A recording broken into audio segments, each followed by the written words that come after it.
उसकी चिंता तू ना कर। क्या सीखना है क्या सिखाना है उसे मैं खुद समझ लूंगा। तू बस ये बता कि तेरी यहाँ आने की वजह क्या है।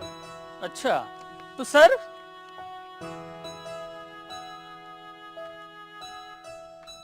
आपको अंग्रेजी बहुत अच्छी लगती है ना, तो ये लीजिए, आपके लिए अंग्रेजी में प्रेम पत्र लाया हूं।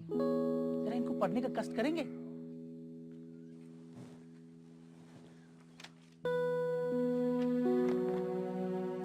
रूही, अरे मन में क्या पढ़ रही हो? जरा हम भी तो समझे कि भोला भैया कौन सी कमाल की चीज लेकर आए हैं। The land number 12, survey number 78, 14 village Sitapur, which said to be the property of Mr. Ram Prasad Dashrath Prasad, son of deceased Shri Dashrath Prasad Chote Lal, who sold this land in his total conscious state for sum of rupees 5,000 to Shri Banwar Lal Yadav. This fact has been checked with the documents produced by the latter, whereas no evidence was produced by the former. Hence, the court rules the order in favor of Mr. Bhola Prasad Yadav, son of deceased Shri Banwar Lal Yadav. The court order the former to vacate the area with immediate effect without any obligation towards the latter. The delay in vacating the land will be considered as contempt, as will be liable for the serious legal action under necessary penal codes. इसका क्या मतलब हुआ?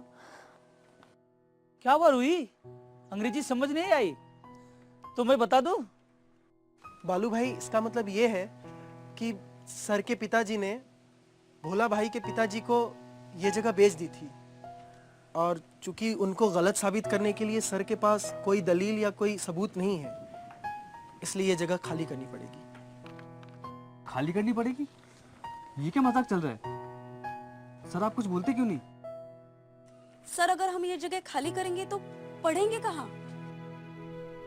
Sir, sir कुछ तो बोलिए।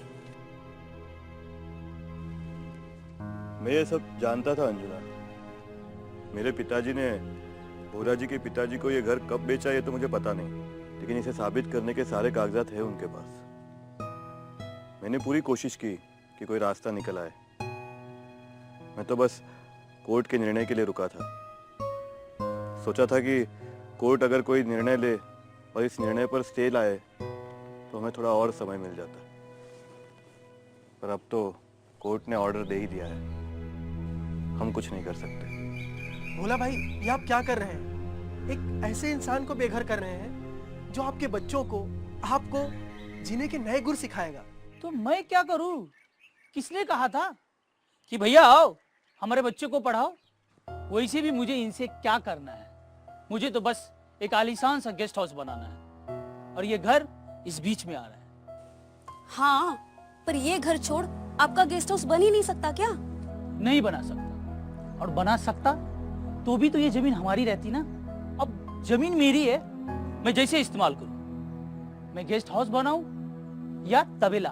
अरे ये कौन सा विद्या का घर है? मकान ही तो है। For you, it must be a house. You can destroy it with your powers.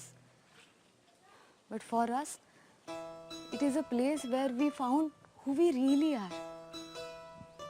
This place given us a strength to believe in ourselves and understand even we can dream and can go beyond our powers to pursue them. And now, when we are trying to explore our space and place in this world, you just want to throw us back into the darkness again? Don't do this. Let every child here get his due so that they can fly to the horizon they have chosen. I promise you, you can destroy this house, but you never get opportunity to destroy our enlightened minds.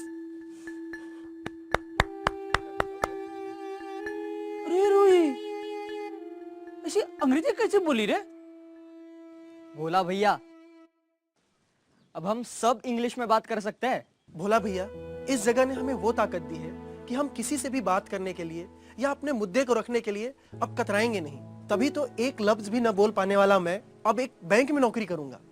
अच्छा, तो bank में नौकरी लग गई? हाँ, और अंजुना दीदी भी अपने कपड़े शहर के बड़े मॉल में बड़े बड़े नामों के साथ कंधे से कंधा मिलाकर बेच सकती है। हाँ, और ब्रह्मदत्त भी एक बड़े से डांस शो का हिस्सा बनने जा रहा है।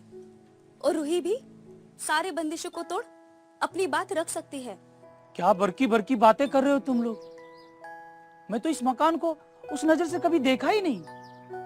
मेरे लिए तो सिर्फ एक मकान था, शायद पैसा कमाने का जरिया, लेकिन तुम लोगों के लिए ये तो उससे कहीं ऊपर है। ए रूही, तू जो भी कुछ बोल रही थी ना, मुझे समझ तो नहीं आया, लेकिन शायद तुम यही बोल रही थी। मैं सोचता था ये बच्चे क्या सीखेंगे जब मैं नहीं सीख पाया, पर तुमने मेरी हर सोच को झुठला दिया।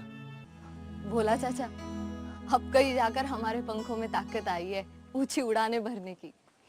इन पंखों को काटिए मत। अरे सिर्फ उन्हीं को क्यों, हम तो आपको भी अंग्रेजी और सॉफ्ट स्किल सिखा सकते हैं।